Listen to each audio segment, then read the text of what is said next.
Jesus saves us from sin and death. But we need to understand what sin and death are before we can understand how Jesus saves us from them. We all have free will.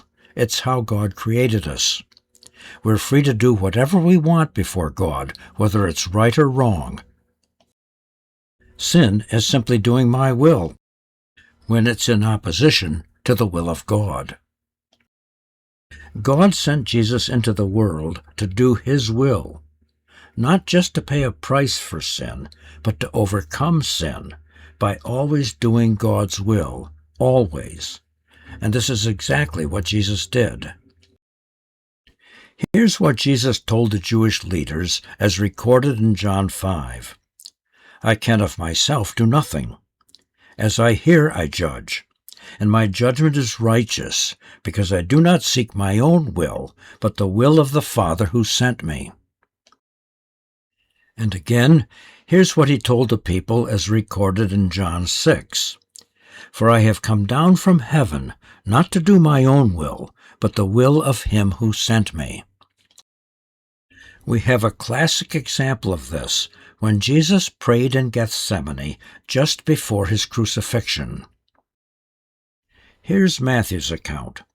He went a little farther and fell on his face and prayed, saying, O my Father, if it is possible, let this cup pass from me. Nevertheless, not as I will, but as you will. Jesus was a man who could sin like us, and didn't. The New Testament letter to the Hebrews puts it this way. He was in all points tempted as we are, yet without sin. When Jesus died, the ability to sin died with Him. He put sin to death. Here's the letter to the Hebrews again. Now, once at the end of the ages, He has appeared to put away sin by the sacrifice of Himself. And there's more, much more. Since the wages of sin is death, the end of life, what are the wages of no sin? Answer: life from the dead.